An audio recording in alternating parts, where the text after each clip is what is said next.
Where the majority of people think of money, they relate it to stuff. How much stuff can my money buy me? And the next thing you know, your money's gone because that stock went out of business. They're making a lot of money, but they're spending all the money that they make. First thing you gotta do is you gotta stop living in your feelings. What's up, everybody? I am Jaspreet Singh from the minorityMindset.com, where money minds rethink rich. Becoming a millionaire goes way beyond just what degree you got, or what job you work, or how much money you make. It's what you do with the money you make, and it's the financial education you have. That's why in this video, I put together some of our best clips to give you the financial education you need to become a millionaire. Let's get into it.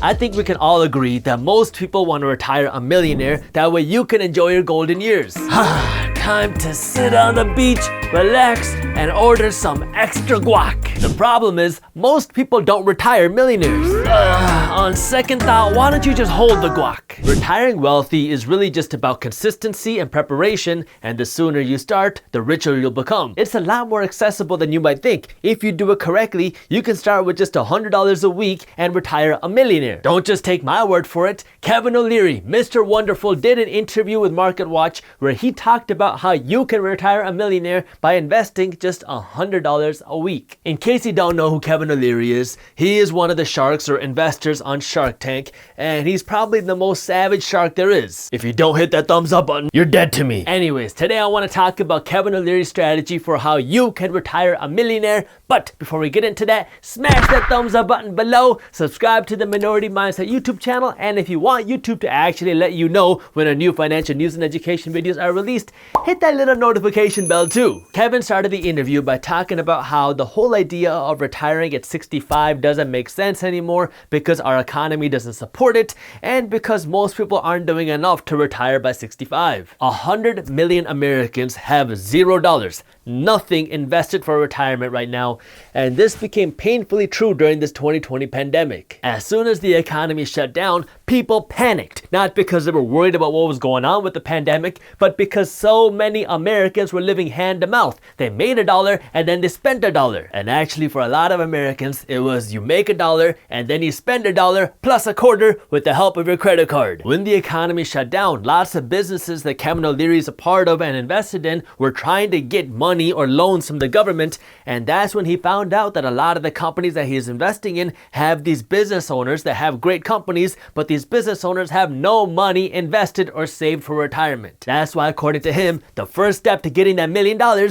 is by doing what he calls the 90-day test. Look at every dollar and every penny you earned over the last 90 days. This could be from your job, your side hustle, your business, your investments, whatever. Add up all the money you made over the last 90 days. Then do the same thing with your expenses. Pull out your bank statements and your credit card statements and add up all the transactions you made over the last 90 days and look at how much money you spent. Now compare the two numbers. Most people are spending just as much money as they're making, or they're spending more money that they're making through the help of their credit card, where now they have to make up this difference by paying 15, 20, 25% interest to the credit card. This spending habit of spending more money that you're making is destroying your net worth, because your money is constantly going out and it's compounding for your credit card company, making them rich while it's keeping you broke. Once you see where your money is going, that's when you can do something about it. Most people are spending a lot of money on stuff that they don't need. According to Kevin, most people should be able to cut down their expenses by a minimum of 15% by just doing one thing: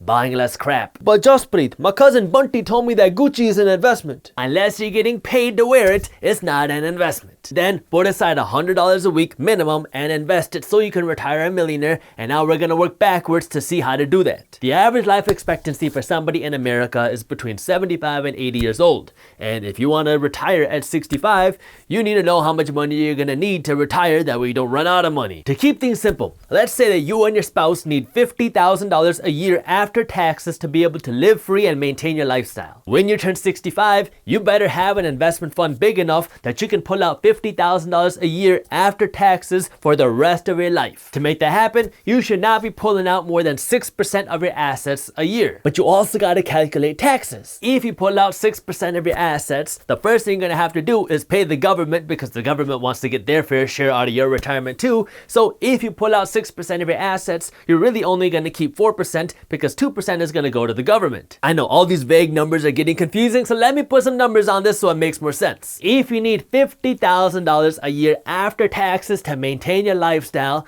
that means you gotta be pulling out something like $75,000 a year before taxes. That way you're left with $50,000 after taxes. This $75,000 that you're pulling out a year should not be more than 6% of your total assets, because you wanna make sure that your investment fund, your whole nest egg, is gonna last you for the rest of your life. So if $75,000 is 6% of your total assets, then you do $75,000 divided by 6%, and this tells you that you will need $1.25 million in order to be able to live your life for the rest of your life at this lifestyle. There's other ways to fund your retirement besides just having a big nest egg. You can invest your $1 million into something that produces cash flow or passive income like real estate, but you gotta just find what's right for you. Now that you actually know how much money you need, how can you start off with $100 a week and turn it into $1 million?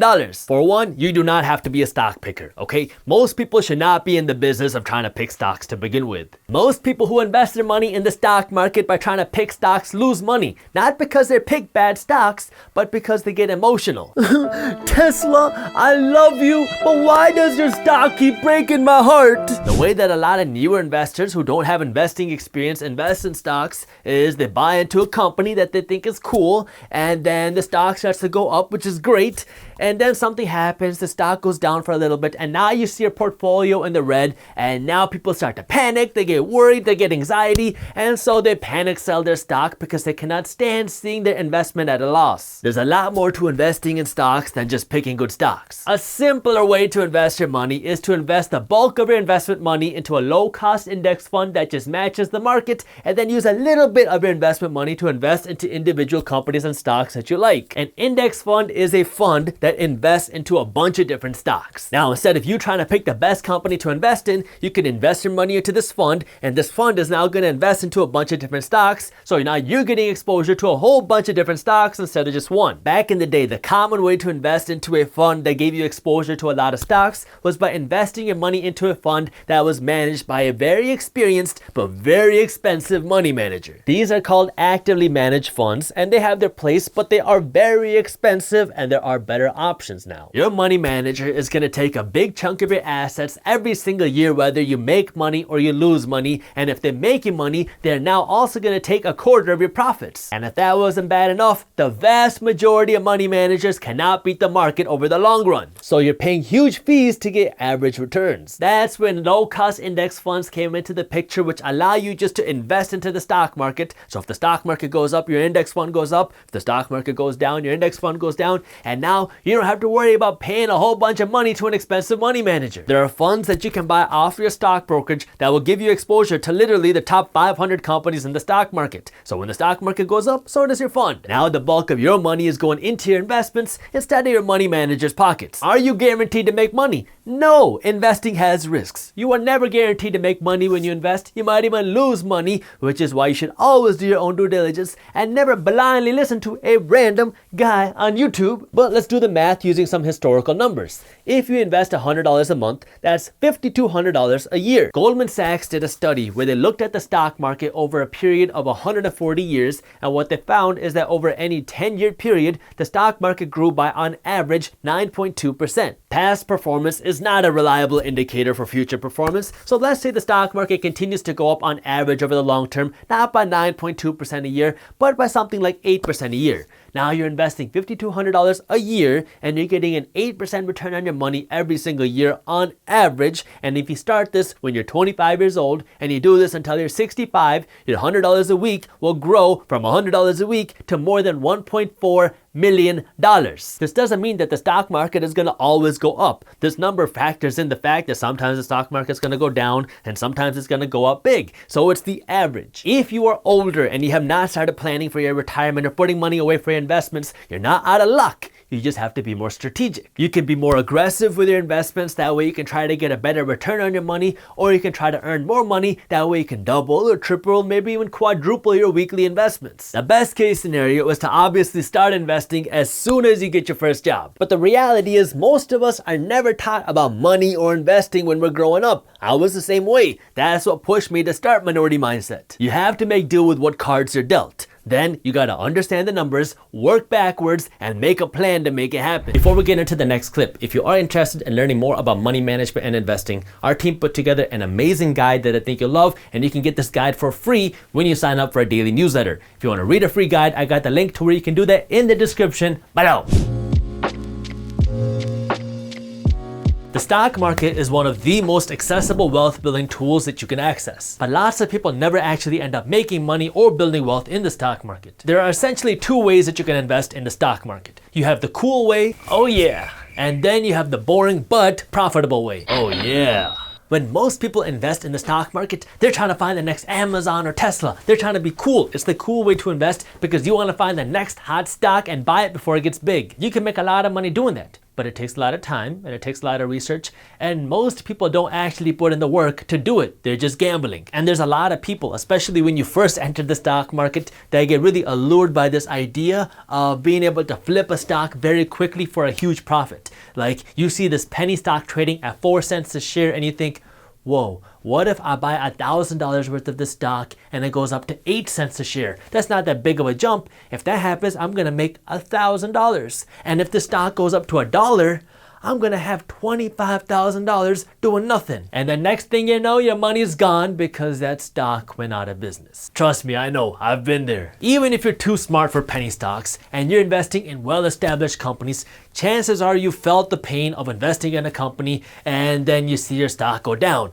I mean, that's why so many people are searching, why do stocks go down when I buy them on Google? So now you have a lot of people that are investing in companies and losing money, and then you also have this big group of people that are scared to invest in stocks because they see all these people lose their money. But there is another way that you can invest in stocks that doesn't have as much risk, where you don't have to try to find the perfect company, where you can build sustainable wealth. The downfall with this is kind of boring. It's not as cool as trying to find the next Amazon. So what is this secret system? Index funds. Index funds, not to be confused with index fingers or index cards, are a simpler but boring way for you to invest in stocks and build profit over the long term while compounding your wealth. That's why in this video, I'm going to be going over index funds, and more specifically Vanguard index funds, and you'll see what I mean in just a minute. But before I get into that, I need you to do me a quick favor and smash that thumbs up button below, because the way the YouTube algorithm works, if you do not smash that thumbs up button, then YouTube is much less likely to show you and other people our financial news and education videos. An index is a group of stocks, is a segment, and a fund is something that you can invest in. So as a simple example,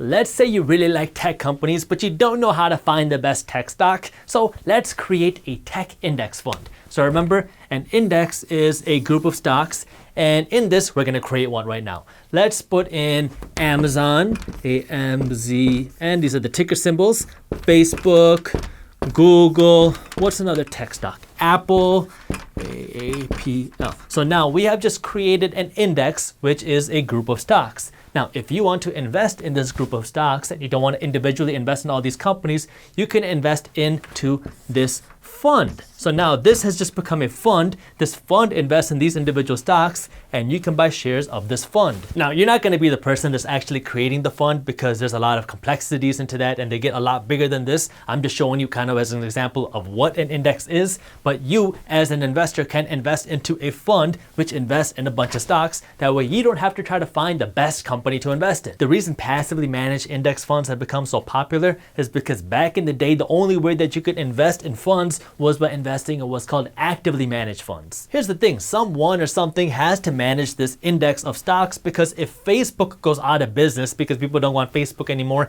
and people stop buying Apple iPhones, then what's going to happen to this fund? You're going to have only some stocks that are doing well and all these stocks that are going bankrupt, and if that's the case, your investment is going to tank. So someone or something is going to have to actually manage this fund to make sure that the stocks in here are doing well, and you're not going to be the one doing that, because the whole point of investing in this fund is so that you don't have to do all the work. In actively managed funds, what would happen is you would have this person right here manage this index. So let's draw a nice mustache on this person, and this person probably went to Yale for undergrad and they went went to Wharton for business school for their MBA, and to most people, that means they're probably very smart. Now, to me, I'm sure they're very smart, but what that means to me is they're probably going to charge you a whole lot of money. And that's exactly what these money managers did. So they would create this fund, and then they would charge you a whole lot of money. So this is you, the investor, and a lot of your money would go right into this person with a mustache's pocket. So if you wanted to invest in stocks, but you didn't want to put in the time and effort to research companies and to manage your stocks, then what you would do is you would hand over your money to this money manager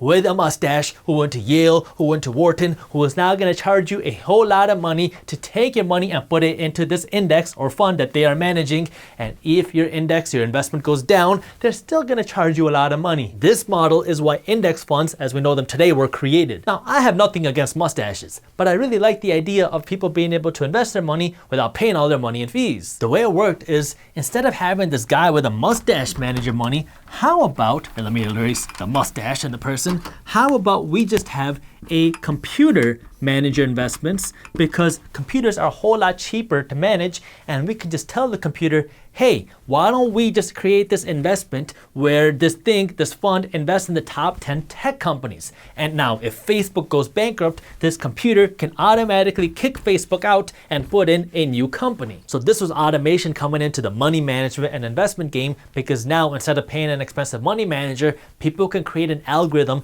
of what type of companies they want to invest in. And so if you want to invest in the top 10 tech companies and one company goes below that threshold, this computer will automatically kick this company out of the fund and bring in a new company. Like if Facebook goes out, maybe Snapchat will come in. This computer will automatically calculate that and make these transactions. That way your fund has the stocks that you have in the algorithm. Two things happen when you do this. First, you as the investor, you get to save a whole lot of money, because managing a computer is a whole lot cheaper than paying a money manager who went to Yale and who went to Wharton to manage your money. And second, you get to take the emotion out of investing. The reason so many people, including high-paid money managers, lose money in the market is because people are emotional beings. When the 2020 pandemic hit and the stock market crashed, do you want to know what a lot of expensive money managers did?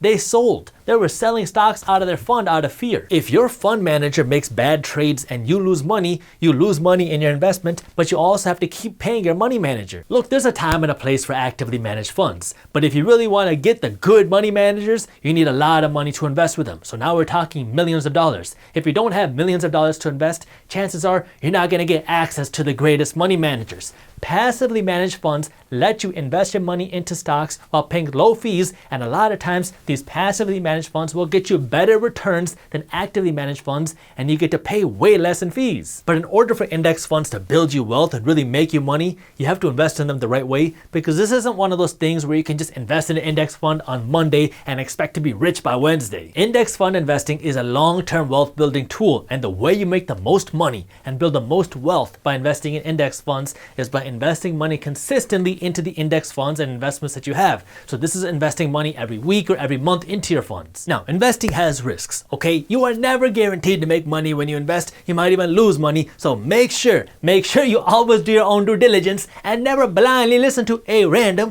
guy on YouTube. But let's take a look at this. So VOO is an index fund created by Vanguard, and VOO invests in the top 500 companies in the stock market. Okay, so VOO is that index fund and invests in these top 500 companies. So now what you can do is you can invest into this fund. Again, I'm not telling you what to buy, just an example. And this fund gives you exposure to the top 500 companies. Between November of 2010 and November of 2020, VOO, this index fund, returned an average of 13% a year over the last 10 years. This doesn't mean that the fund went up by 13% every single year consistently. It means some years it went up more than 13%, some years it went down by 13%, but on average over those 10 years, this fund went up by 13% a year. Let's put this in perspective. Let's say you had $10,000 and you put this money into the bank. And I'm gonna be very generous, and I'm gonna say that your bank paid you 0.5% a year in interest. If you did that over 10 years, your $10,000 would grow, and it would grow to a whopping $10,500 after 1 decade. If you put your $10,000 here into this index fund that gave you general exposure to the stock market, then your money would have grown from $10,000 all the way up to $33,000. And this is on the side without you doing any work. You just put your money in and then you go do something else. Now, I get it. Hindsight is 20/20. Of course, it's easy for me to look back and say, hey, you should have done this. But this is the reality of how investing works, okay? If you don't take risks, your money is not going to grow. Again, past performance does not indicate future performance, but let's just assume for a second that you can maintain that 13% return that we just saw in the previous example. But let's say that you don't have $10,000 to put into an investment. So instead of putting $10,000 cash into an investment, you do something a lot smaller. You do $250 a month. Now, whether the fund goes up or down, you're going to put $250 a month every single month into your fund, and you're going to do this no matter what, and you're going to do this for 10 years. So for the next 10 years, you're going to keep putting $250 a month into your investment, and over those 10 years, you will have put $30,000 into your investment. But assuming you get the same average return, your $30,000 will have grown to $63,000 on the side. But let's keep going. Let's say you do this for another 10 years. Now you will have put aside $60,000. So this is 10 years, another 10 years, over 20 years into your investment money. But because you're investing this money, you will have grown this money to over $270,000. You got more than $250,000 in your investment account because you're investing this money passively. Again, this is assuming you got a 13% return, but I got this number from the last 10 years of how the stock market has grown and how these index funds that match the general stock market have grown. I'm not saying this is what's guaranteed, but I'm showing you what's possible if you invest your money. And the great thing about this is this investment is passive. You're not trying to find the best stocks. You're not trying to research other companies. You're just putting your money into an investment that's investing in stocks for you. The reason so many people don't do this is because investing in passively managed index funds is not as cool and it's not as hot as trying to find the next Tesla or Amazon. The reality is building long-term sustainable wealth and growing it in the stock market is not easy. Yeah, it looks easy when you're in a bull market because everybody's making money. Then it's easy. You can just throw your money anywhere and you're going to make money. But when things go bad and times get rough, which will happen, you have to anticipate this. This is where you have to have a strategy, and if you are investing in index funds, it's all about just consistently investing every week or every month and letting your investments grow and compound over time. Now, I'm going to be talking about some of the different index funds that there are out there for you to invest in, but before I do that, I want you to be aware of tools that you can use that can help you passively invest your money, like our sponsor M1 Finance. The way it works is simple. You're going to create a free account, and then you go in and you're going to create a pie, which is your investment portfolio, where you can enter in what stocks and funds you want to invest in. So here's an example of what you can do. Let's say you slice up your pie into 5 different slices, and now you can divide it up however you want. You can have fund 1, fund 2, fund 3, fund 4, and let's say you really like Chipotle, so you throw in Chipotle in there too. So now what's going to happen is anytime you invest money into your pie, it's going to automatically be divided up into these 5 different things into the proportions that you created. So I know my numbers are really rough because this pie is really kind of just lopsided, but let's say 35% of this is fund 1, 25% fund 2, and on and on and on. So what happens is if you invest $100 into your pie, $35 is going to go to fund 1, $25 fund 2, $10 to Chipotle, $10 to fund 3, and $20 to fund 4. The cool thing is you can automate this process however you want. So you can create an automation where every single month $250 is withdrawn from your bank account and automatically gets put into this pie the way that you created it. Plus, it costs you nothing to do this because it's free to create an account and they don't charge you money to invest your money automatically through their passive system. So if you want to learn more and start passively investing for free, I got the link to where you can do that with M1 Finance in the description below. Minority Mindset is a paid partner with M1 Finance, so if you use them, we will get compensated, but there's no additional cost to you. It's free to create an account and they don't charge you to do this sort of passive investing. So if you want to learn more and start passively investing, I got the link to where you can do that with M1 Finance in the description below. There are index funds for almost anything you can imagine. You have your general stock market funds like VOO, which I talked about. VOO was created by Vanguard, but you have other ones like SPY, which are not created by Vanguard. Both of them invest in the top 500 companies in the stock market. But you also have sector-specific funds. So these are a little bit more narrow. So these are things like tech funds and growth stock funds and real estate funds and dividend stock funds. Vanguard was the first company to really go out and create these type of index funds, but now lots of companies have them. Now I know this might be a little bit confusing, but finding an index fund is actually a lot easier than you might think. Let's say you want to invest in tech stocks, but you don't want to actually find the best tech company to invest in, so you want to go this fund route. So what you could do is you go to Google and you just search best tech index funds. And what's going to come up is you're going to see all these lists of tech ETFs. All an ETF means is it's a fund that you can buy through a stock brokerage digitally. Remember, back in the day, you couldn't always buy these funds digitally. You had to call up a broker and manually do it. So an ETF just means you can do it digitally. Two things that you want to make sure you pay attention to are what companies your fund invests in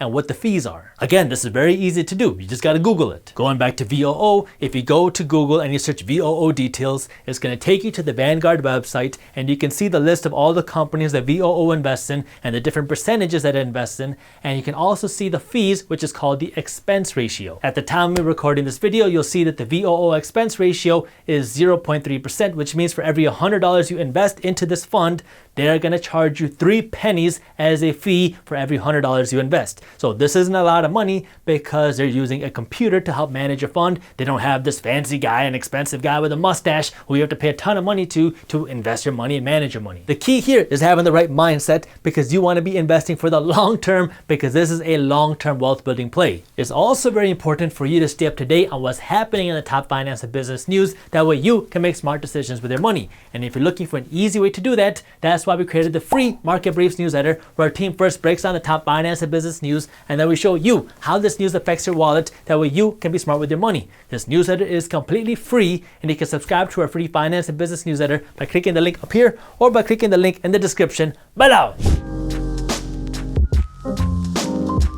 There's a difference between wanting to become wealthy and actually wanting to become wealthy. Everybody says they want to be wealthy. I mean, who doesn't? Who doesn't want to have an extra $1 million? But if you want to actually be wealthy, then you gotta actually want to become wealthy and do the 5 things that I'm going to be talking about in this video that we can actually become wealthy. You can really see the difference between somebody who wants to become wealthy and somebody who actually becomes wealthy by your actions. Like if you get a raise and you make an extra $1,000 a month, now what do you do?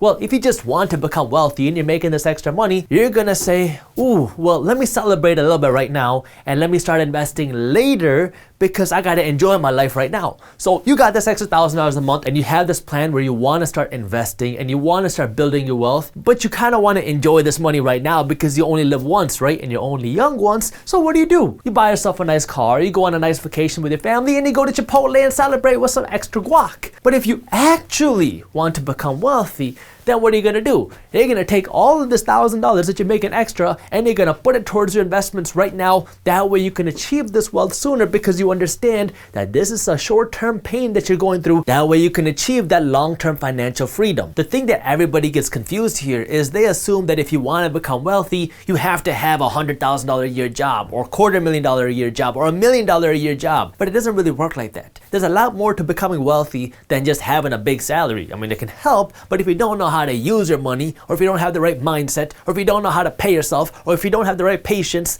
then it doesn't really mean anything. It's all about what's in here before you make the money. If you actually want to become wealthy, there are 5 things you need to do. Now, what you got to understand is that these 5 things are not easy. So if you're not willing to go through short-term pain, then it's not going to work for you. And if you are going to get caught up in your feelings and get triggered anytime something is hard or something goes wrong, then it's not going to work. But if you're willing to go through the short-term pain and if you're willing to put in the sacrifice and you follow these 5 things, then you will be able to become wealthy. The first thing you got to do is have the right mindset about money.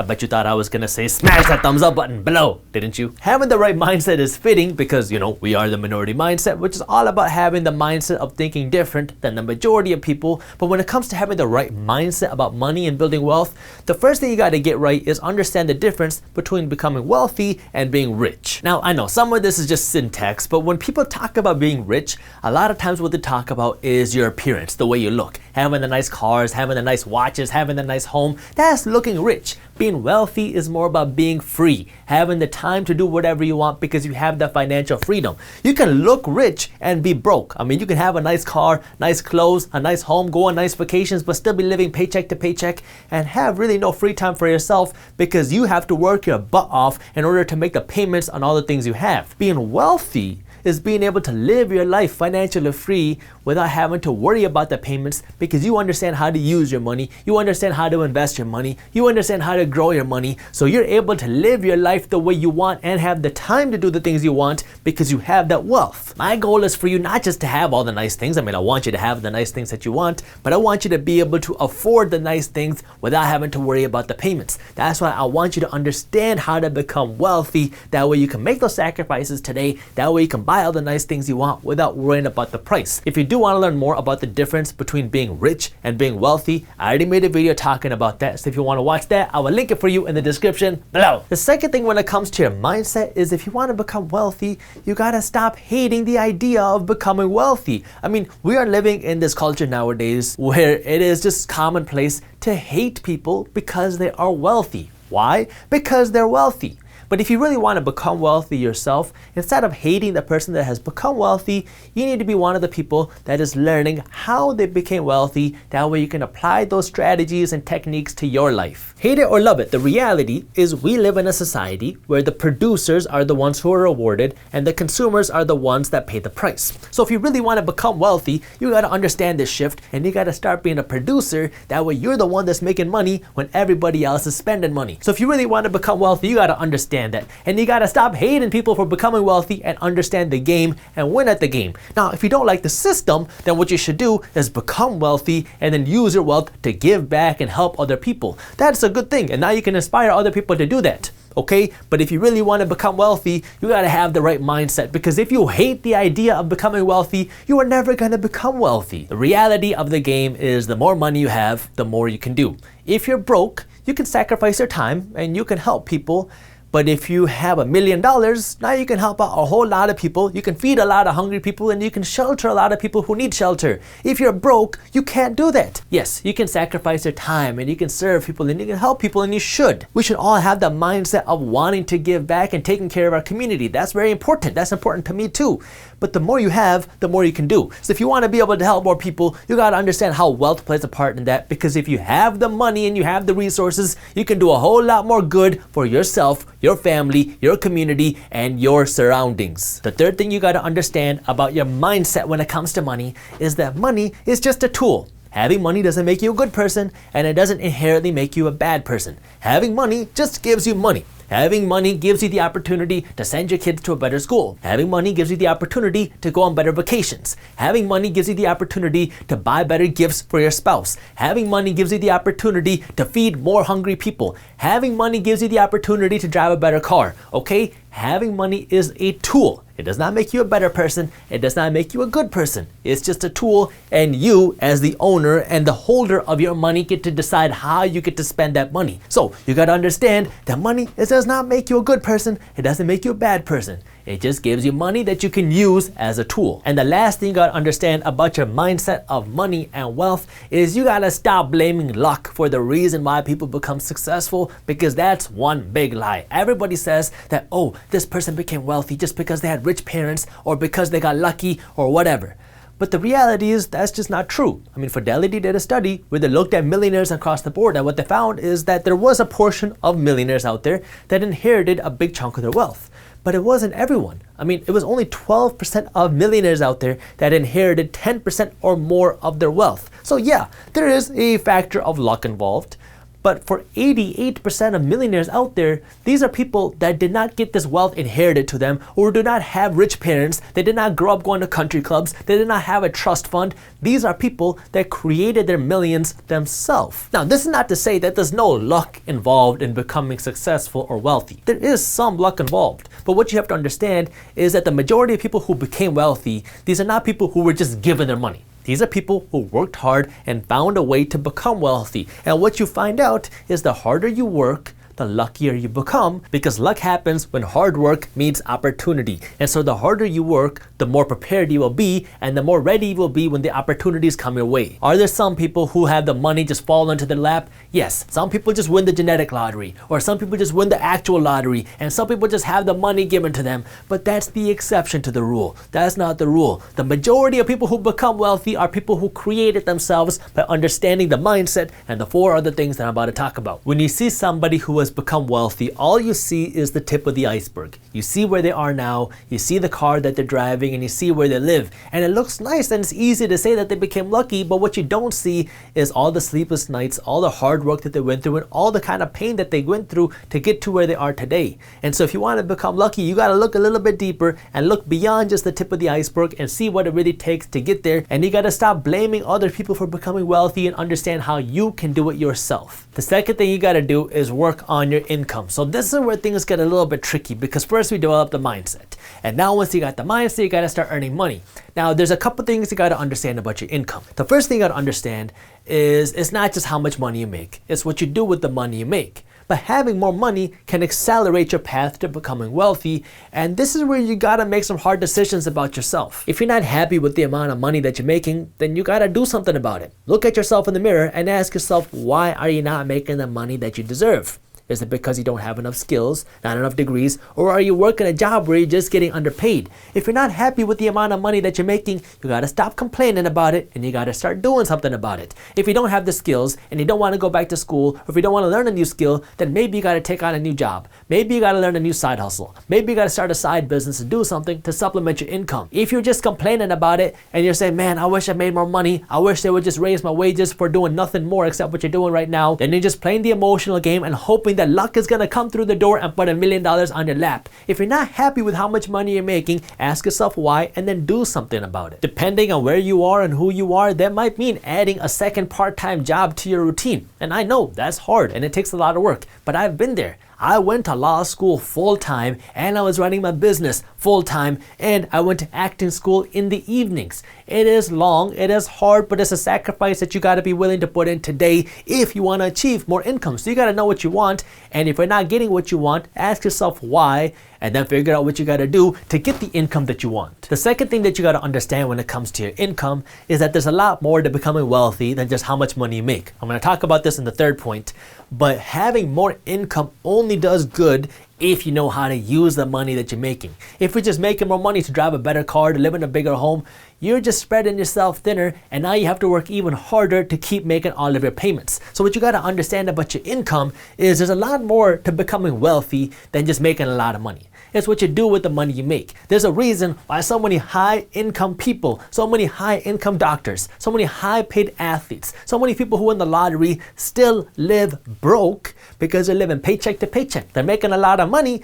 but they're spending all the money that they make. So you got to understand how an income plays a part in your life. Yes, having a big income can help you accelerate your path to wealth, but it can only do that if you're using your income the right way, and that's what I'm going to talk about right now with number 3. You got to pay yourself and stop spending all of your money. So Americans have an issue where when they make money, they feel like they deserve to spend this money and they deserve to have these nice things, because it's very hard for Americans to go through the short-term pain for the long-term freedom that you can get from not spending all of your money. I mean, it's just a strange culture that we live in where everybody feels like they need to have the newest iPhone, they feel like they need to have the newest laptop, they feel like they need to drive a brand new car, they feel like they need to live in a big home, they feel like they need to have all the newest things, and all these things keep costing you money. And now you look really good on Instagram and you have all these nice things, but you have no money left to pay yourself because you're playing in this game living off your feelings, where you spend money based off of what you think will feel good right now instead of what's good for your wallet long term. The vast majority of Americans are living paycheck to paycheck. Now, if you ask these people why, everybody will say it's because they're not making enough money. We say it's an income problem, but that's like the government talking. The government always says they're not making enough money, but we never look at how much money we're spending. There's also a spending issue. There's two sides to the coin. It's how much money you make, and it's what you do with the money you make. We can keep blaming it's how much money you make, and sure, that might play a part in it, but that goes back to what I just said before. If you're not making enough money, why is it? Can you work a second job? Can you do something else? Can you learn a new skill? Can you make more money? Sure, that might play a factor, But on the second side of the coin is how are you spending your money? If you're living paycheck to paycheck and you drive a brand new car and you have AirPods and you have a brand new iPhone, then chances are there's more to this problem than just how much money you're making. You gotta look at what you're doing with the money you make. If you've been watching my videos, chances are you've heard me talk about guacamole a million times on our channel. Now, the reason I talk about it so much is because I love guac. And I have the money to afford an extra side of guac, no problem. But when I go to Chipotle, I never order an extra side of guac because it makes no sense for me to pay $3 for a small little extra side of guac when I can go to Kroger and pay $1 to get a whole avocado, and now I got 4 sides of guac for a fraction of the price. Yet people keep going to Chipotle and buying the extra guac. Now, I know what you're thinking. Oh, just Brit, a $3 side of guac is not the reason why people are living paycheck to paycheck. Yeah, I get that. A $3 side of guac is not the reason why you're broke, and spending $4 on a coffee is not the reason why you're broke, but it's not having the right mindset, because you're spending money on things that you should not be spending your money on right now, because right now what you need to be doing is paying yourself. Because if you're complaining about living paycheck to paycheck and not having enough money, yes, we can look at how much money you're making, and you should work on how much money you're making to work to increase that, but you also got to look at how you're spending your money. Are you spending your money on things that you don't need? Because that's the easiest way for you to have some more money left over to start paying yourself right now, is just by not spending all your money. If you look at things strictly financially, do you know how rich people get rich and how wealthy people stay wealthy? It's pretty simple.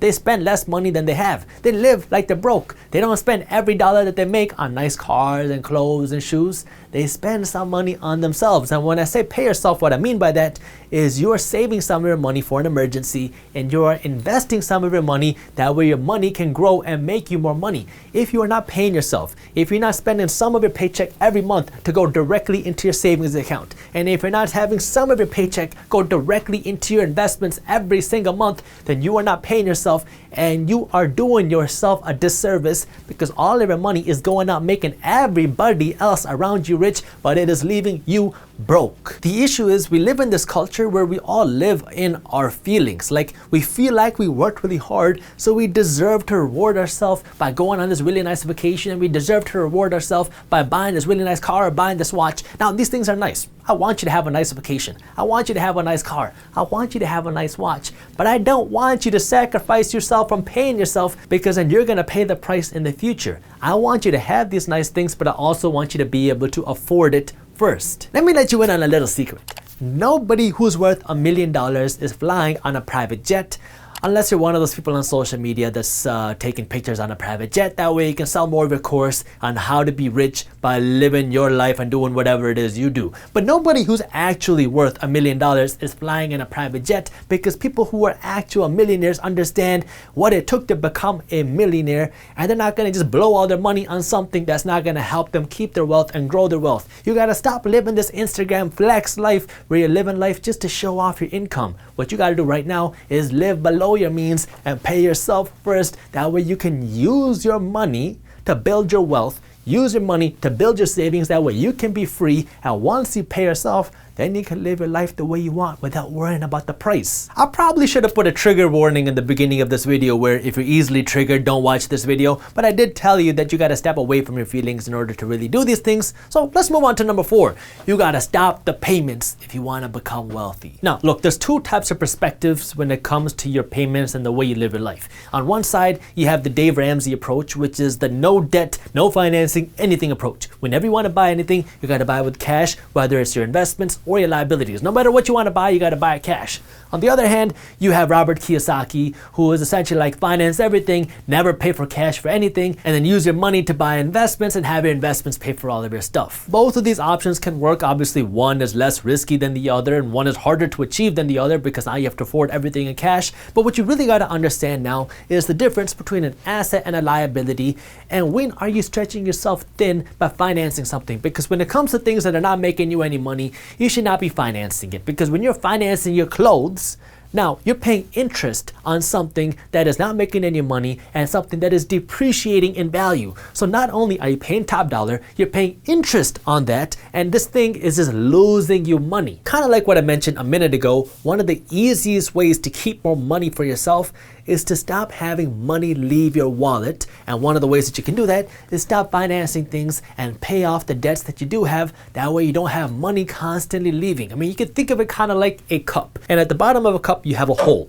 This hole is your payments. Now, the more debts that you have and the more payments that you have your car payment, you have your mortgage payment, you have the financing payments for your clothes, you have your furniture payments, you have your credit card payments. The more payments that you have, the more holes that you have. And now when you take your income, which in this case would be like a glass of water, and you pour it into the cup, the more holes that you have, the harder it is for the water, your money, to actually stay in this cup. So if you want to keep the money in the cup, what you got to do is you got to seal the bottom and you got to stop having those payments. That way water can stay in your cup and it can start flowing upwards. That way now you have the money to create more income coming into your cup. So when I say stop the payments, that means one, on all of your liabilities, the things that are not making you any money, your credit card payments, your car payments, these are things that you got to pay off quickly. That way you have less money leaving your account. Second, when it comes to buying more things, no more financing anything that does not pay you. And number 5 is you got to have patience, because you got to understand that building wealth is a marathon. It's not a sprint.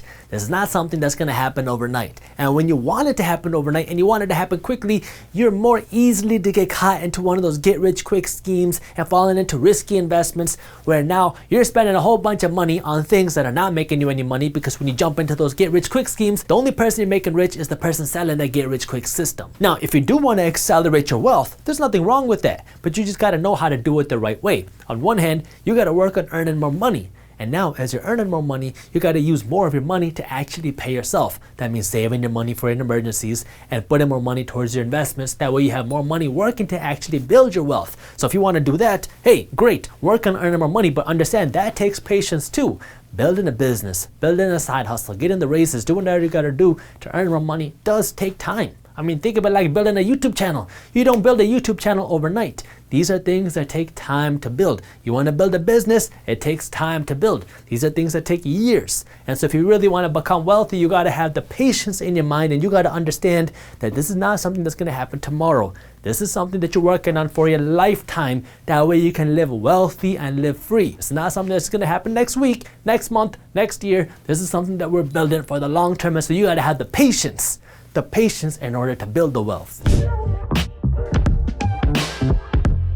If you went out and you asked the majority of people, how do most people become millionaires? They'll tell you that it's because of rich parents, or being gifted, or having a trust fund, or winning the lottery, or getting really lucky. You need to have one of these 5 things if you want to become a millionaire. But that's just not true. 88% of millionaires were self-made. These are people that created their wealth and their money themselves, that did not have everything gifted to them. Yeah, you had 12% of millionaires that had rich parents or had money given to them or had all these privileges, but the vast majority of millionaires created their wealth themselves. So if you want to understand how to become a millionaire yourself, you got to understand what these people did. Out of the people that became self-made millionaires, there are 3 general categories or ways that people became millionaires. The first is start a very successful business. Number 2 is earn a very high salary. Or third, invest a little bit of your money every time you get paid. Look, some of the most successful people in the world are people that start and built their own businesses. But the reality is, building a business is not easy, and it is not for everybody. It looks cool and it looks attractive because entrepreneurship is fun,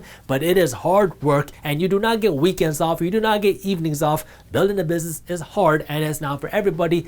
And so that is not the path to becoming a millionaire for the majority of people. And if we look at trying to earn a super high salary, like people earning $200,000, $300,000, $400,000, $600,000 a year or more, that's not really accessible for most people either, because maybe you're gonna need a special degree, maybe you gotta go out and become a doctor, or maybe you gotta go and become a CEO of a big company. But yeah, that's possible for some people, but not everybody. So I guess both of these 2 options are out for most people. But the third option, investing a little bit of money every time you get paid, is actually how most people become millionaires. It's a slow and gradual process where every time you get paid, regardless of how much money you're getting paid, you put aside a little bit of money and you keep slowly investing it, and you let this money that you're investing grow and compound. And as this money is growing and compound, you keep fueling the fire, because every time you get paid, you're just putting more and more money into this ball that's growing and building you wealth. That way you can become a millionaire in your lifetime by letting your money go out and work. I'm going to show you a few different ways that you can do that. But before I get into that, I need you to do me a quick favor and smash that thumbs up button below. Let's go over some quick numbers. Let's start by going over something that most people should be able to do. Let's assume that you can put aside $10 a day, which is right around $300 a month. If you take this $10 a day, $300 a month, and you keep investing it every single month, I'll talk about where and how to invest it in just a little bit. But let's assume that you can get a 7% annual return on your money on average. So this is a below average return, okay? Something conservative. But if you keep investing this $300 a month over the next 45 years, so if you do this from 21 to 66, the $300 a month is going to grow to $1.1 million on the side. Now, if you're saying that you don't got $10 a day or $300 a month, yet you also have a $300 a month car payment or more, then you might want to rethink where and how you're spending your money. If you want to be a little bit more aggressive, and now you can put aside $20 a day or $600 a month, and you can get the same 7% return, which is below average, below the historical average, then you will be able to grow this money to $2.2 million over a lifetime on the side. And let's have some fun. What if you could be even more aggressive and you could put aside $100 a day, which is right around, let's say, $3,000 a month. If you can do that and you can maintain the same below average return, then over your lifetime, you will be able to grow your money to $11 million on the side. Now, while this all sounds good in theory, it's still theory, because now the question is, how do you actually make it happen? Because me sitting here saying that if you put $300 a month into your investments, that you would have grown it to $1.1 million is kind of like the people who say things like, if you invested 45 cents in Tesla or Bitcoin, then the 45-cent investment would have been worth $4.4 million today. So you are very not smart for not making that 44-cent investment 20 years ago. It's impossible to predict what is going to happen. So the question is, what do you do today to actually build these millions in your lifetime? How do you do this practically, and how do you make it happen? Well, the first part of making it happen is you got to work on this side of the equation. How do you get this extra cash? How do you find this extra cash every single month? And there's two things you got to do on the mental side of how do you actually get this cash. The first thing you gotta do is you gotta stop living in your feelings. We live in a culture where people live in their feelings, where when people want something, they want it now. And when you want it now, you're gonna do whatever it takes to get it. And when I say do whatever it takes, I don't mean put in the hustle and get the cash to actually be able to afford it. I mean do whatever it takes, like put it on your credit card or finance it or pay it off in installments. If the way your mind works is, I just made $1,000, so how can I spend this $1,000? I can go on this vacation, I can buy these shoes, I can go out to eat here. You will never have a chance to achieve this. It's not possible. Okay, because the first thing you got to do is you got to break out of your feelings and understand that now anytime you get paid does not mean that you got to go out and spend this money. Anytime you get paid means now you have more money to invest, because you got to put some money aside towards your investments. So the first thing you got to do is you got to stop living in your feelings, and then you got to stop spending all your money. You got to figure out what the right investment amount is for you. I recommend 15% of your income. So anytime you make $1, 15 cents should go towards your investments, but I'm just a random guy on YouTube. You got to make your own decisions. The second thing you do after you start putting some extra money aside is now you got to start growing the pot. You got to start earning more money. The thing that bugs me about traditional financial planners and traditional financial planning is that traditional financial planning focuses just on pinching pennies. But the thing that you got to understand is that at the end of the day, a penny saved is just a penny. Yes, you should not be blowing all your money. Yes, you should not spend your money as soon as you get it. Yes, you got to be smart with your money. But I also want you to work to grow the pie instead of just working to figure out how can you squeeze some extra pennies, because at the end of the day, there's a limit to how little you can spend. But there's no limit to how much you can earn. So once you understand how to spend your money, once you understand how to live below your means, once you understand how to build a system where anytime you get paid, 15% of your paycheck is automatically gonna get invested, the next thing you gotta do is worry about, how can I grow the pie? How can I make the pie bigger? Because if you're making $40,000 a year and you're investing 15%, that's good. But if you're making $400,000 a year and now you're investing 15%, that's even better. Again, going back to the beginning of this video, most people are not going to be able to start their own business, and most people are not going to earn a doctor's salary. But what you can do is you can supplement your income. If you're not happy with how much money you're earning, maybe you can earn a second job. Maybe you can ask for a raise. Maybe you can get a promotion. Maybe you can start a side hustle or do something to earn some extra cash. There are a lot of ways that you can supplement the income that you're getting right now. That way you have more money to grow this pot. That way you have more money going towards your investments. So the first thing you gotta do if you wanna get this is you gotta work on this. That means you gotta stop living in your feelings and you gotta find a way to earn some more money. That way you have this cash to grow. Once you got this cash right here, the next thing you gotta figure out is how do you make this interest, this return on your money? What do you do with this extra cash that you're investing? By the way, if you're interested in learning more about my 15% rule and how to build a financial system that works to build you wealth, to build your savings, that way you understand how to use your money, I already made a video on YouTube where I explained how all of that works. So if you want to watch that video, I will link it for you in the description below. But let's talk about how to actually invest your money now. The whole idea of investing is you want to create this machine that is printing you money without you physically having to work. But in order to create this machine, you got to invest one of two things. Either you got to invest your time or you got to invest your money.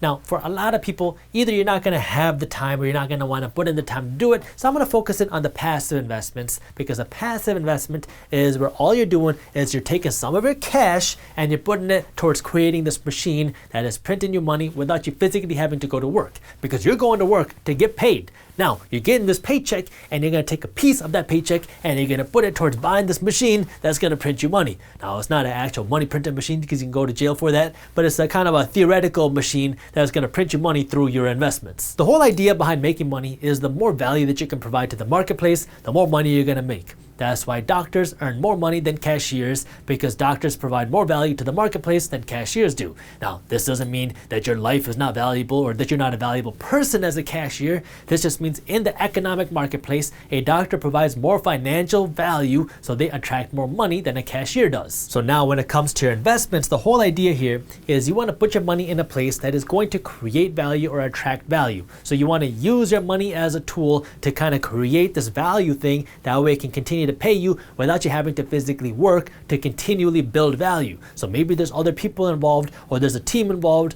where this machine is now working to build value and create value for you because you have put your money towards it and your time is out doing something else. The most accessible way to do that is by putting your money in the stock market, because the stock market is a place where you can go out and invest in big companies. So Amazon, McDonald's, Facebook, these companies trade on the stock market. So when you go out and you buy shares in a company like Amazon or McDonald's, you become one of the owners of Amazon or McDonald's. Now, you don't get to tell Amazon or McDonald's how to run the company, and you don't got to go to work for Amazon or McDonald's, but when these companies make more money, so do you. Maybe your stock price will go up, because if you buy a stock for $100 a share and it goes up to $200 a share and you sell it, you just made $100. The second way you can make money is through dividends. When a company like McDonald's has a whole bunch of cash in their bank account at the end of the year, they can take some of this cash and just give it away to the shareholders, people like you, investors, through dividends. And so these dividends are literally just cash payments that you get every 3 months, every quarter, for doing nothing except owning the right company. Between 1926 and 2018,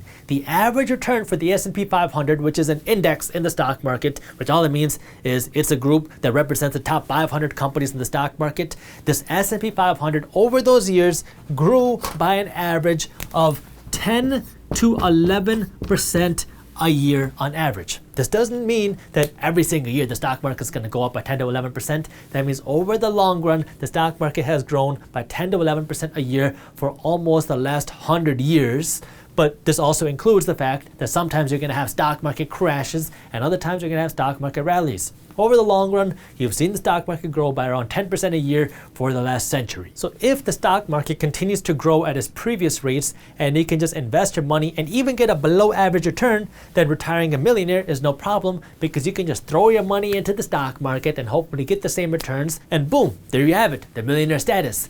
Except there's a couple issues with that. The first issue is many people do not believe that the stock market is going to continue to grow at the same rate that we saw happen over the last century because our economy is a whole lot bigger. So it's not as easy for our economy to grow as fast as it once did, which is why we might not see the same returns in the stock market over the next century. The second issue is you got to know how to actually invest your money in the market, because if you just take your money and you randomly put it in some stocks, then that doesn't mean you're going to meet the stock market return, right? Because the S&P 500 is an average of 500 companies in the stock market. It's not the entire stock market. During the last century, you had a lot of stocks go bankrupt and go bust. And so if you invest in a company that goes bankrupt or bust, then you lose your money and you won't get these returns even though the stock market went up because the company you invested in went down. So now, given these circumstances, how can you still get a good return in the stock market if our economy isn't growing as fast as it once used to?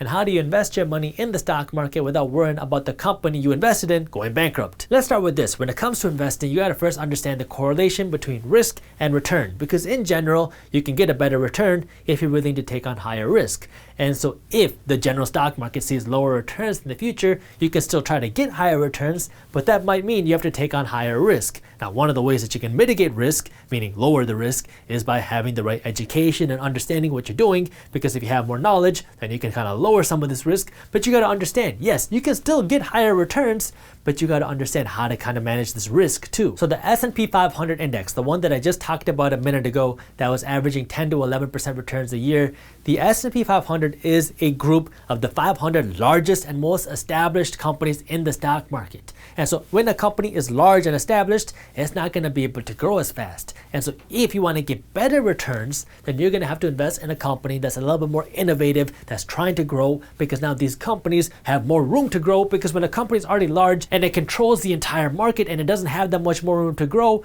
it can't grow as fast. Versus a company that's smaller and trying to innovate and grow, there's a whole lot of room for opportunity, and so they could see much better returns. So if you're trying to get better returns, then you can't be making the same investment decisions that people were making 30, 40, 50 years ago, because back then in the 70s, if you wanted to invest your money, all you had to do was invest your money in the general stock market, and you knew the United States economy was booming, and you knew the United States economy had a lot of room to grow, and so these big established companies still had so much room for opportunity and growth, which allowed these easy general stock market funds to grow and boom, which allowed people to grow their money and compound their money very quickly. You might not have that same opportunity today just because our economy is so big and these companies are so big, they don't have the same room for growth as they once did, or at least that's what people think. And so if you want to continue to get that same growth, you got to be a little bit more innovative. That means instead of just investing in your traditional large blue chip companies and these funds that give you exposure to the general stock market, maybe you got to start looking at innovative companies or value companies or growth companies, because these are smaller companies that are kind of like more of your startups that have a lot of room for growth. Now, obviously there's more risk here, because if you're investing in a startup, there's a chance that this company will fail. But if you want to continue to get those higher returns, you got to start educating yourself here. That way you can make smarter decisions. That way you can get the better returns. Does it come with more risk? Yes, because you are never guaranteed to make money when you invest. You might even lose money. So make sure you always do your own due diligence and never blindly listen to a random guy on YouTube. Now, when it comes to actually investing your money and putting your money to work, there's a couple different ways that you can invest your money in the stock market. The first way is you can find individual companies to invest in. So you can go out and invest in individual companies like McDonald's or Tesla or Facebook or whatever. But when you invest your money in these companies, you take on all the risk, because if you invest your money in McDonald's and the McDonald's executives run the company into the ground and the company goes bankrupt, now your investment account is bust. So one of the things that you can do to protect yourself, especially if you're not planning on becoming a full-time investor, or if you don't plan on spending at least a few hours a week researching your investments, then one of the things that you can do instead of investing in individual companies is just invest in ETFs. An ETF is a fund that gives you exposure to a whole bunch of companies. That way now you don't got to worry about trying to be in the stock picking game, because you can invest in a fund that gives you exposure to a whole bunch of different companies. You can buy and sell shares of an ETF the exact same way you do stocks. The only difference between an ETF and a stock is when you invest your money in a stock, you get exposure to one company, but when you invest your money into an ETF, you get exposure to a whole group of companies. So kind of like what I talked about before. If you just wanted to get general exposure to the stock market, then you could invest in an ETF like VOO or SPY, Both of these ETFs give you exposure to the S&P 500, and both of these ETFs give you exposure to the top 500 companies in the stock market. Now, again, this goes back to the concern like we just talked about. Yes, this will give you exposure to the top 500 companies, but we just don't know if the stock market and our economy is going to be able to grow at the same rate that we saw happen over the last century. Maybe it will, maybe it won't. But the thing that you have to understand about these is these typically come with less risk, because if the economy continues to grow, then chances are our big companies are going to continue to grow, which means chances are these funds are going to continue to grow. So less risk and less potential return, however, is more of a safer investment over the long term. Yes, you might see market crashes, which makes it kind of risky in the short term, but over the long term, if you believe in the United States economy, then these are generally kind of your safer investments. If you're looking for more value type investments, where you can hopefully try to see bigger returns but also come with more risk, then you can look at investing in funds like ARKK, this is ARK, and QQQ. Again, these are just examples. Make sure you do your own due diligence, and as a quick disclaimer, I do have some of my own money in VOO and ARK. So these are a couple examples of ETFs that are trying to invest in more of your value companies, more of your innovative companies. That way you can hopefully see bigger returns over the long term. But again, it comes with more risk, so you got to do your own due diligence and understand how to balance it out. The key for this type of stock market investing to work is you got to understand that this is not a one-time investment that you're going to make. This is something that you got to keep consistently investing. Like I talked about that 15% rule earlier, where anytime you get paid, a portion of your paycheck is going to go directly to your investments. That way you're consistently investing a little bit of money. That way investments can compound here. Your money keeps growing here, and you keep adding fuel to the fire, because anytime you get paid, you're adding more money to the fire. You're adding more money to this machine that is working to make you more money. Before I move on to the next way that you can invest your money, if you do want to learn more about how to do this and how to create a passive system that where your money can automatically be invested, and how to find a brokerage that can do this for you for free, our team broke down how to do this on our website, theminoritymindset.com, and you can read that article by clicking the link in the description below. The second way that you can invest your money, which is actually my favorite way to invest my money, is by investing your money in real estate. The way real estate investing works is you can go out and you can buy a property like a house, and when you buy this property, so let's say this is me, I'm going to go out and I'm going to buy this property. Got to draw me a nice mustache. I go out and buy this property, and then I'm going to rent this property out to somebody else. I'm not going to live here. I'm going to let this person come here or their family. They're going to live in this property. They're going to use my house. They're going to live there. And in exchange for them living in my property, every single month, they're going to send me a $1,000 check, because that is their rent payment. And now out of this $1,000, I'm going to use this to pay my taxes, my insurance, my maintenance, my management fees, my vacancy costs. And then if I have any debt on the property, it's also going to pay some debt. And if I do this the right way, I'm going to have some money left over every single month. And these profits go into my pocket for my investment. The thing that really differentiates real estate investing like this and investing in stocks like I talked about before is when I invest my money in real estate, I am looking for passive income. I am looking for cash flow. The most important thing here is not how much I think this property is going to be worth in 5 years or 10 years. In the stock market, that's what a lot of people are looking for. They're looking for companies that are going to be worth a whole lot more. That way they can sell their stock for a big profit. Here, I'm not really interested in that. The most important thing here is this cash flow. How much money do I gotta invest today, and how much money am I gonna make every single month? So it's a different investment strategy, because here, my goal is that passive income, it's that cash flow, and my investment goal is on a low end 7%, but typically I'm looking for an 8% annual return on my money. So if I invest $100 today, I want to get $8 back next year and the year after that, and on and on and on. So these are the type of returns that I'm looking for when I invest my money in real estate, and this is in the form of passive income or cash flow. The thing that makes real estate a little bit more difficult is in the beginning, while this is called passive income, it's really not passive, especially in the beginning, because you got to jump over this hurdle to understand how real estate investing works, and you got to find the team. I mean, you got to find your real estate agents, your property managers, your contractors, you got to work with city officials, and so if you don't know how any of that works, it's going to be a big time commitment, and you need a lot of capital. Like this property might cost you $100,000, so you're going to need either a lot of cash, you're going to go out to the bank and you got to borrow some money, versus if you're investing your money in the stock market, you can start with $100 and it only takes like 5 minutes.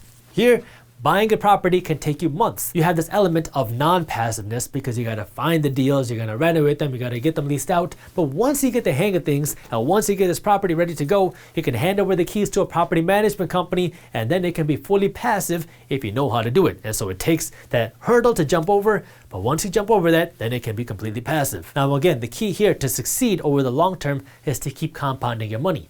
That means when you have this money growing in this real estate property, you got this passive income coming in, you can do a couple things with it. You can use this money to go out and go on a nice vacation, or you can reinvest this money to go out and buy a new property. So that means over the years, you're going to save up some more cash to buy another property, and then you're going to use this cash to buy you more properties as well. So this cash should help you, fuel you to buy more properties quicker. That way you can increase the amount of cash flow and passive income you have. So it's kind of this compound interest game, where it's how fast can you accumulate these properties and how fast can you grow this passive income. But now, once you understand all the things that I talked about, first you got to understand the mental game, where you got to stop living in your feelings and you got to stop spending all your money. And then you got to work on how to grow the pie. How can you attract more money that we have more money to invest? Then it's all about investing your money, and you got to know your goals. Now you got to invest your money into places where you're going to grow your money.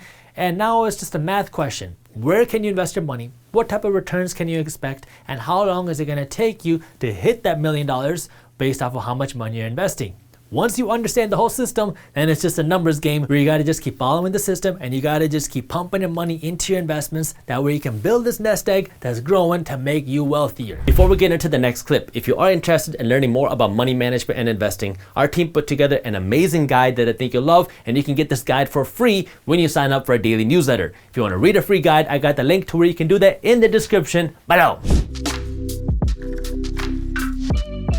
If I told you that I am budgeting my money right now, that way I can live off of $7,000 a year, you're probably gonna think that I'm never gonna eat guacamole again, or I'm gonna live in a box, or I'm gonna move to a third world country. But here's the thing, about 50 years ago, if you were living off of $7,000 a year, you'd be living pretty decent. I mean, $7,000 a year 50 years ago is like $50,000 a year today. This is where people think about building wealth and retirement and financial freedom all wrong, because people always talk about, okay, when I become financially free, my goal is to be able to live off of $50,000 a year. But your $50,000 a year that you're thinking of is today's money. $50,000 a year today is very different than $50,000 a year 50 years from now. Just like how $7,000 a year today is very different than what $7,000 a year was back 50 years ago. So when we're talking about building wealth and investing your money for retirement or this financial freedom or whatever you want to call it, you got to understand two things. One, you got to understand how your money works, that way you're using the money right way. And then second, you got to know how to invest this 15% and why you need to be investing this 15%. But before I get into that, I need you to do me a quick favor and smash that thumbs up button below, because the way the YouTube algorithm works, if you do not smash that thumbs up button, then YouTube is much less likely to show you and other people our financial news and education videos. When the majority of people think of money, they relate it to stuff. How much stuff can my money buy me? If I make $1,000, what is this $1,000 worth? If you ask the majority of people, you relate $1,000 to how many nights can I go out, how many vacations can I go on, how many nice clothes can I buy, how many times can I buy extra guac. So the majority of people, when you think about money, is what stuff can I buy? The reason we call ourselves the minority mindset is because we think differently than the majority of people. When I want you to think about money, I want you to think about money in terms of how many assets can you buy. An asset is something that makes you money. And so now when you have $1,000 or $10,000 or $100,000, I want you to ask yourself, okay, now that I have this cash, how many assets, investments can I buy, which are things that are gonna make you more money? When I was younger and I made money, the question that I had was, how can I use this money to improve my car? I started by tinting my windows, and I got new rims, then I got subwoofers put in, then I got all this other stuff put in, and it was always this kind of like balance of, okay, I made $1,000, what can I do to my car? Ooh, I made $2,000, how can I upgrade my car? So anytime I made money before, it was, how can I spend this money in a way that's gonna better my car or whatever I have? This completely changed when I started investing in real estate, because after I bought my first real estate investment property, it was making me something like $250 a month in profit every single month. And once I got it up and running and going, it was $250 a month passively, which means I wasn't doing any work. Every month, $250 was being deposited into my account. Now, all of a sudden, the way I thought about money completely changed, because now I'm thinking in terms of houses and real estate instead of cars. Because now in my mind, I'm thinking, okay, if I can make $250 a month from one property, that means from two properties, I could make $500 a month. With 10 properties, I can make $2,500 a month. With 100 properties, I can make $25,000 a month every single month passively without me having to do any work. As you grow, you'll start to realize that there's easier ways to do this. Like you might not have to buy 100 single family homes. Maybe you can buy an apartment complex, and some properties are going to pay you more per unit than others. But in general, that mindset is true. Now I'm thinking about assets instead of liabilities. I'm thinking, okay, when I make money, what investments can I buy? What assets can I buy? How can I use my money to make myself wealthier? How can I use my money to build more assets? How can I use my money to create more value instead of just using my money to spend on nice things? You want to have your nice things, I understand that. But when you make money, I want you to think about it in terms of assets instead of liabilities first. Once you start changing the way you look at money, it is going to be so much easier for you to start investing your money and put more money aside to investing, because before, putting this money aside was a chore, because now you are sacrificing a nicer car, you were sacrificing another vacation, you were sacrificing all these nice things, but now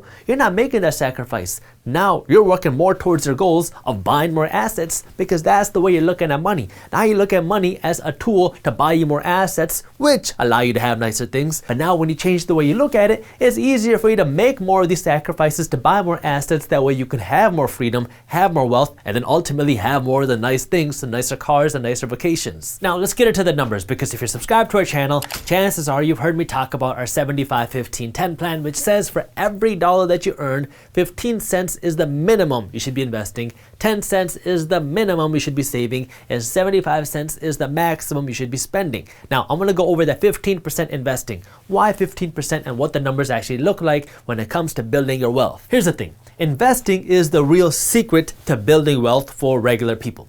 It is not building the next Amazon. It is not finding the next hot stock before it pops. It is not winning the lottery. It's not having a job that pays you $1 million a year. Yes, these things can help, but they are the exception to the rule. They're not the rule. So if you really want to build wealth, the secret is investing your money. And the issue here is so many people are not doing this, even though I think we should know this by now. It's hard because on one hand, we're never taught about money. Like we don't go to school learning about how money works, how budgeting works, how investing works, how to build wealth.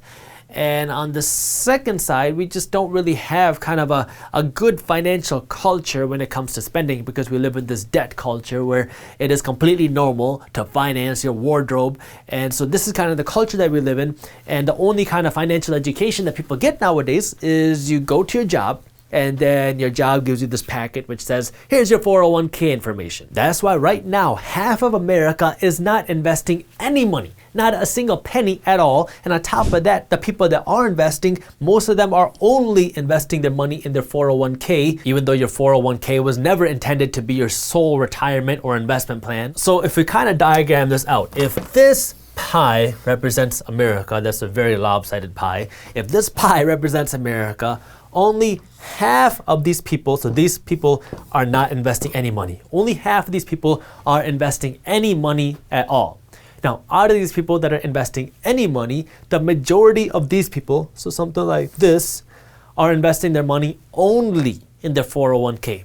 This is the only people that are investing their money in their 401k and out of their 401k. These are the only people that are creating their own wealth and retirement outside of what's kind of just given to you. Out of these people that are only investing their money in their 401k, which was never intended to be your sole retirement or wealth building or investment tool, out of these people, the average 401k contribution is just 7% of your income. So you have a huge chunk of Americans that are not investing any money. And then you have this big chunk of people that are investing their money, but they're only investing their money in their 401k, and the average contribution is just 7%, which means you have only a few percentage of Americans that are investing more than 7% of their income every single year towards their wealth, towards their retirement, towards their financial freedom. If you really want to become wealthy, you got to invest more than 7% of what you're making. Now, let me show you why investing a minimum of 15% of your income is so important. Let's assume that now when you're 21 years old, you go out and you get a job paying you just $30,000 a year. So you are making $30,000 a year, and let's assume that you're investing 15% of your income every single year before taxes. So that means you are investing right around $4,500. So I'm also going to assume that you're working a job where your salary is going to grow over time, and let's assume that your salary just grows by an average of 3% a year. Now, I know over time, hopefully, your salary will grow by more than this, but let's assume just 3% a year, because sometimes you're going to get a raise, sometimes you're going to go to a new job, maybe you'll get another bump there, maybe you get a promotion, but every single year you get a 3% annual bump, and as you continue to make more money, you continue to invest just 15% of your income. If you do that between the age of 21 and 65, you are going to save, so at 65, you continue to do this, you are going to put aside $400,000 over these 44 years. Now, if you just save this cash and you started living off of, let's say, $30,000 a year, then this $400,000 would last you about 13 years. After 13 years, this $400,000 would go away, but you also got to remember that this is $400,000 about 44 years from now.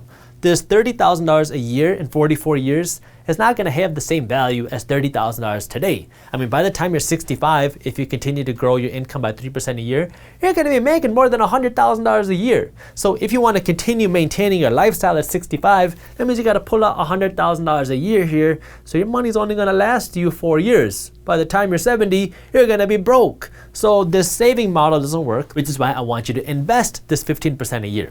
If you invested this 15% a year and this $400,000 went into your investments, and you got a below average return for the course of your life, and you only got a 4% annual return on your money.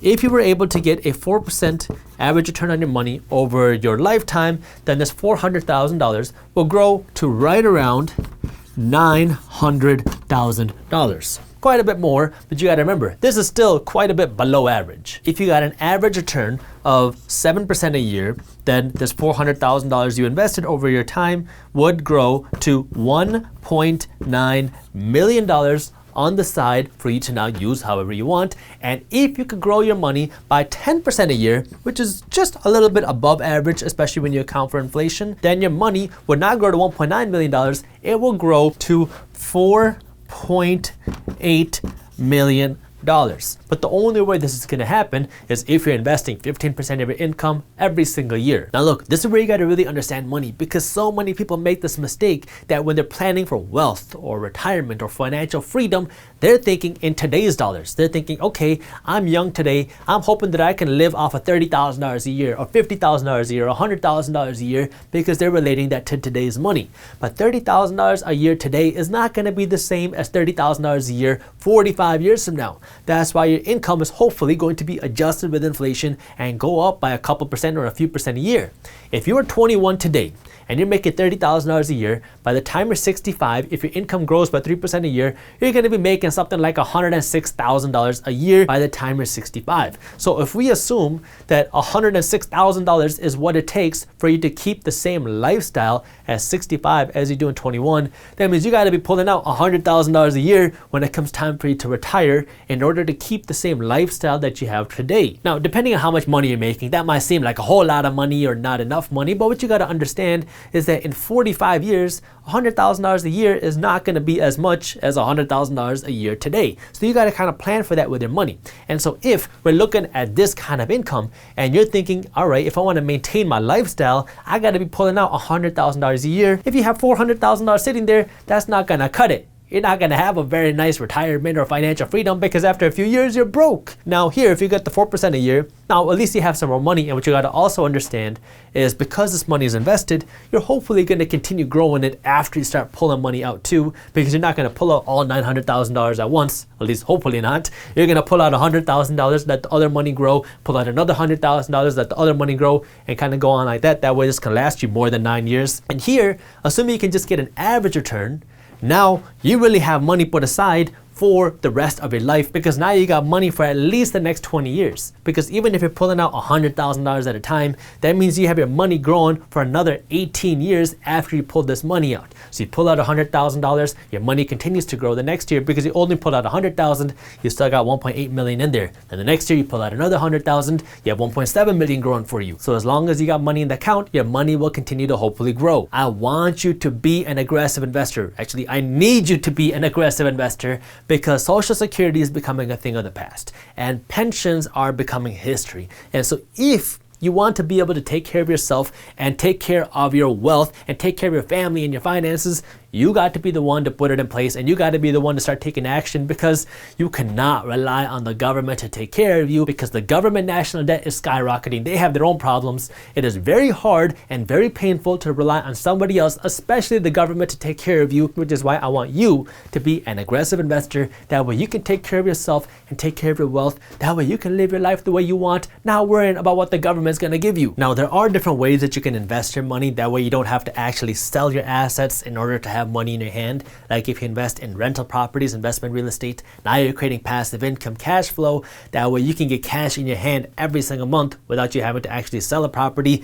And if you're investing in dividend paying stocks, now you're making money every quarter or every year from your stocks, and you don't have to actually sell your stocks to get paid. But I'll get to that in just a second. Now here's the thing, most people don't start investing their money as soon as they turn 21. What you need to understand is the older you are, the more aggressively that you need to invest. Just because you're older and haven't started yet doesn't mean that you can't start. It just means you got to be a little bit more aggressive. There's in general two different ways that you can invest your money. You have one way of investing your money, which is through retirement accounts. This is through things like a 401k or an IRA. And then the second way that you can invest your money is through non-retirement accounts. This is through creating your own stock brokerage account and investing your money in stocks, or through investing your money in physical real estate, not through a retirement account. And so this is money you're not doing in a retirement account, versus retirement accounts, they can give you some tax benefits. The whole purpose of a retirement account is literally to help fund your retirement, because when you invest your money in these accounts, you can kind of get a tax deferral right now, and then your money can grow tax-free until it comes time for you to retire. Unless you use a Roth,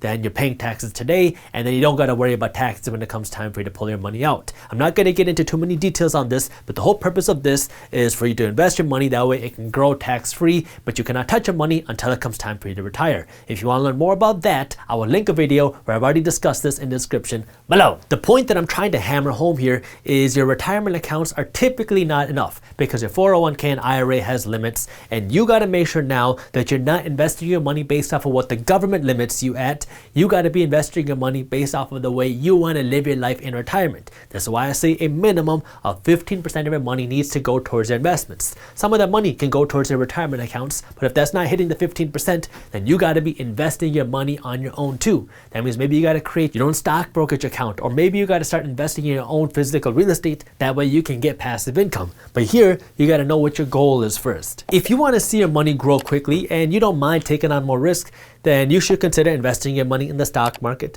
especially in growth companies and these kind of more startup companies, where these companies are trying to grow as quick as possible, as fast as possible. There's more risk involved because startup companies can fail and they might not work out, but you have the opportunity to see your money grow a whole lot quicker, because these are companies that are working really hard to grow as big as possible and as fast as possible. If you just want to see slow and steady growth in your money, then you can look at investing your money in more blue chip companies. These blue chip companies are your bigger established companies that have already been there for a long time. They already have their systems, and you're just investing your money in this company. That way you can see your money grow slowly. The advantage with this is you have less risk, because these companies are already established. You already know how they're making money, and you can kind of reasonably predict how much money they're going to make and how fast they're going to grow. So you have less risk, and so you get lower potential returns. One thing that I do want to mention about investing your money in the stock market is that the stock picking game is not for most people, because picking stocks requires a lot of work, a lot of research, and a lot of upkeep. If you're not willing to do that, then instead of investing your money in individual companies, like trying to find the next Amazon or Google or Facebook, then what you can do is invest invest in something called a fund, like an index fund or an ETF, because these funds give you exposure to a whole bunch of different companies, and so you have less risk, you can put in less work, but now you're kind of growing with the stock market. I already made a video where I talked about that, so if you want to learn more about how to do that, I will link it for you in the description below. If you're looking for income, where now you can create cash flow or passive income coming into your account every month or every year, where now you can have money in your hands without selling your assets, then you want to be investing your money in things like dividend paying stocks, because dividend paying stocks typically pay you a check every 3 months. Or you can invest your money in real estate, because now if you own a house or you own an apartment complex, now every single month the people that are living in your real estate or using your real estate have to pay you rent every single month because they're using your asset. So now when you own these assets like a dividend paying stock or rental properties, now you're making money consistently without you having to physically sell your asset. Real estate is also a really good store for your money, because if you have a lot of cash and you want to put it somewhere safe, then real estate is a good place to do it, because now you own something physical and tangible that you can see, feel, and touch, and that's creating income. Now I know real estate prices don't always go up. You could see a real estate crash, but in general, if you own a property in a good area, then you own something that people need, that something want, and that you can see, feel, and touch. The key for any of this to work though is you got to be consistent and you got to keep investing your money, because investing is not a one-time thing. It's not like you can just take $10,000 and throw it in the market, or go out and buy one investment property and say, all right, I'm done investing now. It doesn't work like that. You got to keep investing your money consistently if you want to continue to build your wealth. Yes, if you see a market crash, then come and buy as much as you can then, because that gives you the opportunity to buy assets for pennies on the dollar. But in general, you got to keep consistently investing if you want to build this wealth, because you got to keep putting more and more money towards your investments. Now, for a lot of people, they don't want to be in the game of trying to find the best companies and do the research and find the best time to come in and buy, which is why I say do it every time you get paid. Just create a system. Anytime you get a paycheck, 15% of that should be automatically invested. That way it kind of happens without you having to think about it, and that way you don't accidentally spend this money. There are apps out there that can automate this whole process for you. That way anytime you get paid, a portion of your paycheck will automatically be invested into whatever funds or stocks that you want it to go to. That way your money is constantly just going out without you even seeing it, and that way you're not even tempted to touch your money. If you want to learn more about how to actually do that, our team wrote an amazing article on our website, theminoritymindset.com, and I'll link it for you in the description below. Building wealth is really a game where you got to juggle time and how much money you have to invest, because the more time that you have on your side, the more your wealth can compound and the bigger your wealth can grow, and the more money you have to invest, the faster that you can grow your wealth. But the tricky thing about this, if you look at it practically, is most of us make more money when we're 50 or 60 than we do when we're 21.